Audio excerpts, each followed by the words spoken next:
अस्सलाम वालेकुम my YouTube family, welcome back to my channel Food Hut. जब घर में गोश्त और चिकन मौजूद ना हो तो अंडों का ये ज़बरदस्त सा सालन बना लिया करें।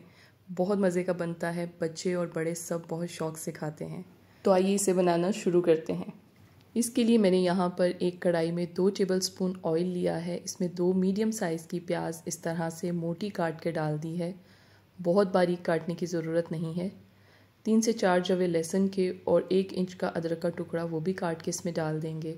12 से 15 काजू लिए थे, उन्हें अच्छे तरीके से धो लिया था, वो भी इसमें शामिल कर देंगे। 3 से 4 हरी मिर्चें डालेंगे और उन्हें थोड़ा सा भून लेंगे। बहुत ज़्यादा भूनने की ज़रूरत नहीं है, बस जैसे ही ये नरम पड़ जाएं और हल्का सा इनके ऊपर लाइट सा कलर आने लगे तो हम इन्हें निकाल लेंगे। ये देखें, आप देख सकते हैं यहाँ पर इनके ऊपर लाइट सा कलर आने लग गया है और इनकी भुनाई भी हो चुकी है। बस अब इन्हें निकाल लेंगे, इन्हें थोड़ा सा ठंडा कर लेंगे और इसके बाद इन्हें ग्राइंडर में डालेंगे। थोड़ा सा पानी डाल के इनका पेस्ट बना लेंगे।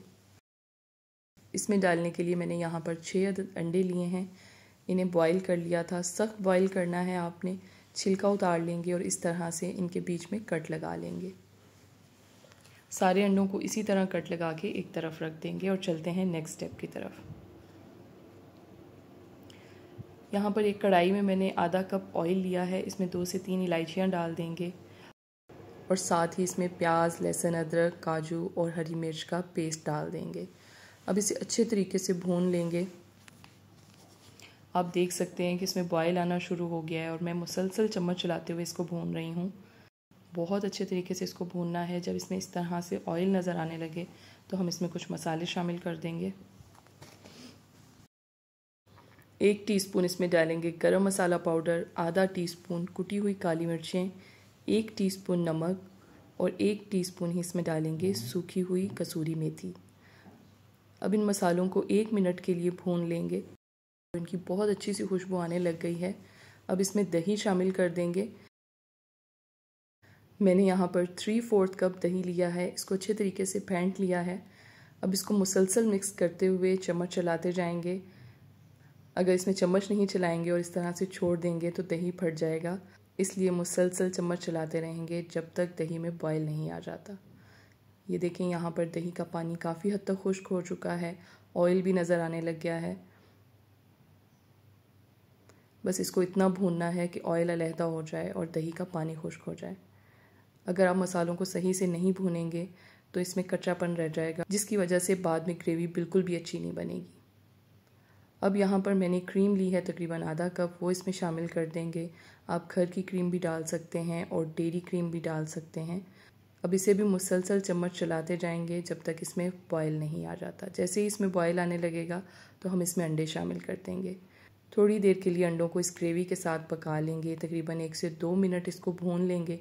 उसके बाद इसमें पानी शामिल करेंगे। मैंने यहाँ पर 2 गिलास पानी डाला है। आप अपने हिसाब से कम ज़्यादा कर सकते हैं जितनी आपको ग्रेवी रखनी है। अब जैसे ही इसमें बॉयल आने लगेगा तो इसको ढककर पकाएंगे। 10 मिनट तक इसको पकने देंगे। मैंने यहाँ पर फ्लेम को मीडियम और लो के बीच में रखा हुआ है। ये देखें, यहाँ पर 10 मिनट हो चुके हैं। ग्रेवी काफ़ी हद तक गाढ़ी हो चुकी है और इसके ऊपर आपको ऑयल भी नज़र आ रहा है। ये ऑयल इस वजह से नज़र आ रहा है कि मसाला हमने बहुत अच्छे तरीके से भुना है। अगर मसाले की भुनाई अच्छे से नहीं होगी, आप जितना भी ऑयल डाल लेंगे वो ऊपर आपको नज़र नहीं आएगा। अब आपको जितनी ग्रेवी गाढ़ी रखनी है आप उस हिसाब से रख सकते हैं। मैं बस इतनी ही ग्रेवी को गाढ़ा रखूँगी क्योंकि ये थोड़ा सा ठंडा होने के बाद मज़ीद गाढ़ा हो जाएगा। ज़बरदस्त सा हमारा वाइट एग कोरमा तैयार है। उम्मीद करती हूँ आपको आज की ये रेसिपी अच्छी लगी होगी। वीडियो पसंद आई है तो इसे लाइक कर दें। मेरे YouTube चैनल फूड हट पे अगर आप नए हैं तो इसे सब्सक्राइब कर दें और साथ लगे बेल आइकन को भी प्रेस कर दिया करें ताकि जब भी मैं वीडियो अपलोड करूं तो आपको उसका नोटिफिकेशन मिल सके। इसके अलावा मुझे इंस्टाग्राम और फेसबुक पे फॉलो करना मत भूलिएगा। अगली वीडियो में मिलते हैं किसी नई रेसिपी के साथ। अल्लाह हाफिज़।